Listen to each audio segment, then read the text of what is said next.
All right, so we have here a Husqvarna 235. A little bit of a history behind this saw. I actually have two of these. I have a 235, and this is the E series, the ergonomic series, and I also have the regular 235. And both of these saws I've rebuilt or even replaced the carburetor with an aftermarket one from Amazon. And regardless of anything that I tried and everything that I tried and everything that I did, the saws were just not really running properly. Various differences in the running occurred. Mainly, both saws would bog down after running for a few seconds and shut off. So I have pretty much taken apart both of these saws numerous times to try to figure out, am I doing something wrong? What's the reasoning for these saws not running properly?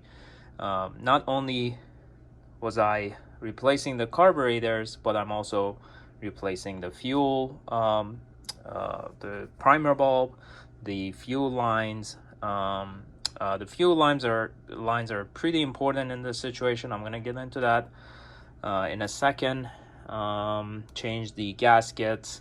I bought and replaced the original diaphragms and the gaskets in the original carburetor, just to see if that was going to resolve the issue. Changed and cleaned the carburetor, the old carburetor, and just wasn't having much luck. So another thing I would like to mention is that I do run 50-to-1 ethanol free fuel. I do that on any piece of equipment that I'm working on. I want to make sure that I eliminate, by any chance, eliminate the possibility of getting the incorrect mixture in my equipment. So I'm not sitting there trying to diagnose something that's just an incorrect fuel mixture. So in both of these saws that I've been having problems with, I have been using 50-to-1 ethanol free fuel mix. So let me get into very briefly, let me talk about fuel lines, and I'm gonna actually show you when I ordered the aftermarket carburetor for this chainsaw, I received one of these fuel lines with it. Now, the fuel line that goes into the fuel tank is the smaller one, and the ones that go or it has also a smaller hole down here behind where the fuel line goes into the tank and then connects to the fuel filter, which I also replaced. And then there's a larger hole on this side of the saw, which then not the return, it is the return, I guess. The return for the primer bulb goes in through this hole into the fuel tank. So I replaced all the fuel lines as well. One of the things that I noticed is that the yellow fuel lines don't necessarily really plug the fuel tank hole really well. So let's take a look here. That hole down there, all the way down there where this fuel line is going into, the yellow fuel lines would just really not secure that hole really well. So I thought one of the problems I was having is that it was something to do with the fuel lines. So I went to Husqvarna's website, looked up the parts diagram, and I ended up buying the correct fuel line for this chainsaw directly from Husqvarna. It was $2.99, free shipping. And when it arrived, I was intrigued to see if there is actually a difference in size between these two fuel lines, because this is the one I was getting from Amazon and this is the one that Husqvarna sent. So let's get into quickly just measuring the outer diameter and to see if there is a difference between these two fuel lines. All right, I'm gonna measure these in millimeters with my caliper.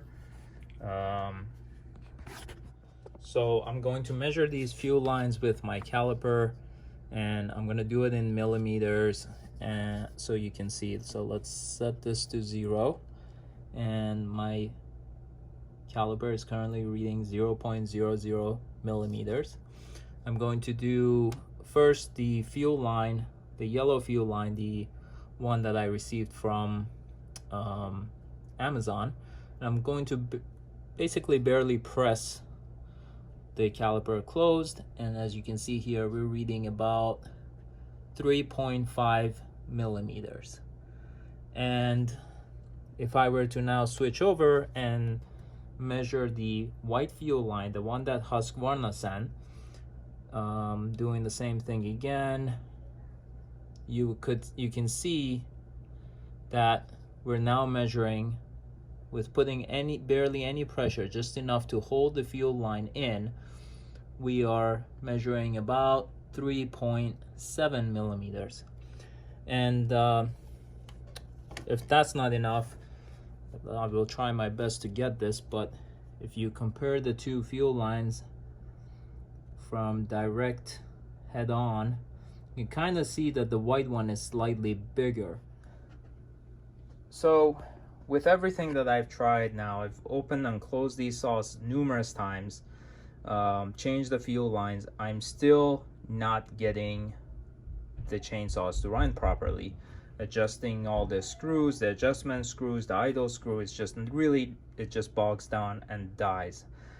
So I finally, when I took it apart yesterday, after trying to run it for some time, I noticed that there was this line, it has fuel in it right now, but this line was practically dry. It was empty. There was a little bit of fuel towards the end, towards the tank coming into the carburetor, but overall it was just, there was no liquid in there. There was no gasoline in there. So that, you know, intrigued me, and I was like, well, that's a clue as to what could be wrong with this saw. So I took the carburetor out, and for anyone that works on small engine equipment, you know that this hole lines up with this area of the carburetor mount, I guess, right there with this little gap there. And what this hole does is that it, once you pull on the handle of the chainsaw and the piston turns and goes up and down, basically you create a vacuum through this hole inside the carburetor. So there's a vacuum that gets created in here, which then in turn allows the liquid to be drawn up in the fuel line. So similar to pulling or sucking on a straw. Once you suck on the straw, the liquid comes through the cup, through the straw, and you drink the liquid. So in this situation, it just was not happening. There was no, I tried really hard, and no liquid was coming through this. So I ended up thinking about what I was gonna do next. So the next thing I did is I grabbed my Pittsburgh brake bleeder and vacuum pump kit, and I took this fuel, the white fuel line, off of here, and I plugged it into directly into the side of this little cup. So once I plugged that fuel line in here and tried to create a vacuum, I saw that I could create a vacuum inside of the tank, but the pressure would just stay up. I would pump it up to 15 and 20 psi, and the pressure would just hold. Well, I know that there has to be some kind of a vent inside this tank, somewhere on this tank, where it would allow air to get into the tank as the engine is sucking fuel through the car, which brought me to what Husqvarna's part calls this hole right there at the bottom, right next to where the fuel line goes in. Let's see if we can show here. That thing right there is the fuel tank vent, and when the gasoline is being drawn up by the carburetor, there should be air going through this yellow they call it a plug, this yellow plug right there, and there should be air allowed back into the tank to displace the gasoline that was just removed by the carburetor. Well, my tank was just holding pressure and holding vacuum, and so I decided to kind of clean that cap with some compressed air, and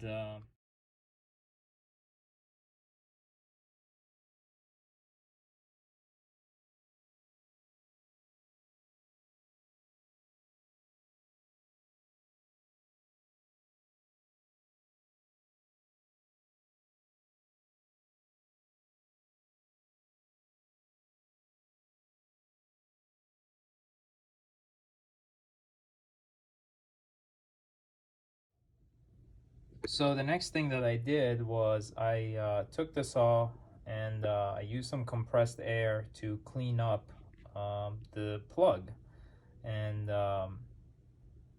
by cleaning it I was able to redo the vacuum test, and the pressure inside the vacuum would actually then be released. Um, so I kind of then thought about, well, how come this was happening? Because if you've ever worked on a small engine, you know that these plugs are not very sophisticated. So how come I had a little bit of liquid, kind of like what you see right there, that's kind of wet liquid down here, you know, wet gasoline in this area. So I kind of tried to do some experimentation, and I sprayed some WD-40 in this area just to see if I created pressure, would the WD-40 go through this plug and go into the tank. By the way, when I was doing all these tests, I had drained out the tank, so there was no gasoline in it. It was purely trying to move air. And I at first couple of times when I sprayed just a little bit of WD-40, it was going through, but then all of a sudden, not sure really what these plugs are made out of, but the pressure just stopped. The vacuum that was built, it just held it, and it wasn't really sucking the liquid through this hole. So then I again dried it with a paper towel, and the pressure, the vacuum that was built inside the tank started to drop again. So at this point, I think I've kind of figured out what the problem was, why the saw was bogging down. So I haven't seen any videos on YouTube where a couple of things are addressed about these saws. One is the fuel lines. The actual fuel lines that you buy from Husqvarna are slightly larger.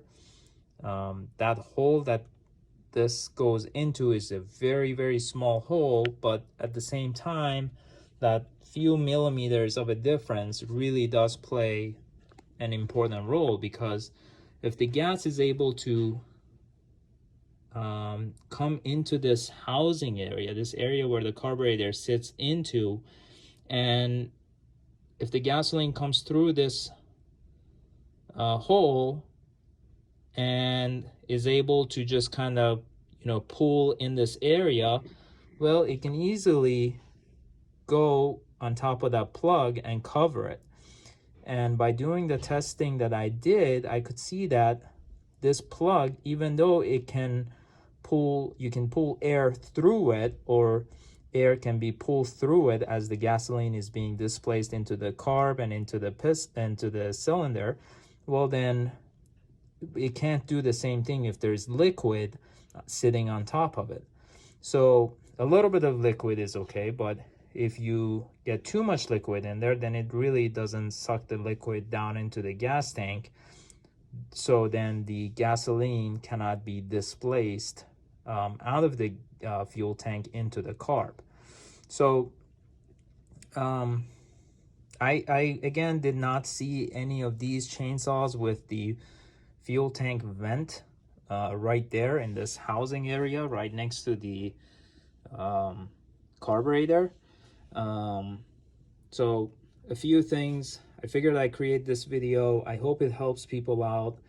I'm going to now finally put everything back together. It's kind of wet again down there, so I'm just gonna blow some compressed air into this area and see if I can dry this out. And I have to adjust the carburetor screws and do a test and see if I have resolved my months-long investigation of why these chainsaws are not running properly. So I'll bring you guys back once I have everything put back together and see where we can go from there. I did want to show this very quickly, and that is these brake bleeder kits from Harbor Freight by Pittsburgh. It does come with several attachments for bleeding brake calipers on cars, but I was able to actually take that fuel line that comes out of the fuel tank and plug it in right into this cup that is meant to collect oil when you're bleeding your brakes. So just as a little hint, if you do have one of these and you want to pressure test your fuel tank,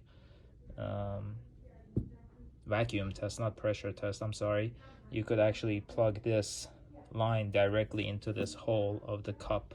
Just push it right in. It goes in very easily, and it actually holds a pretty good seal.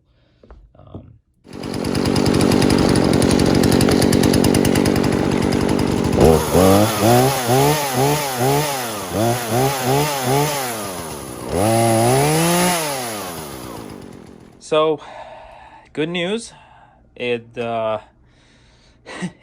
I have finally resolved the issue with the bogging down saws. Now that I'm thinking about this more, when the filter, the air filter is off of the unit, and you prime the unit, what ends up happening is that fuel goes through the carb and then leaks onto that platform with the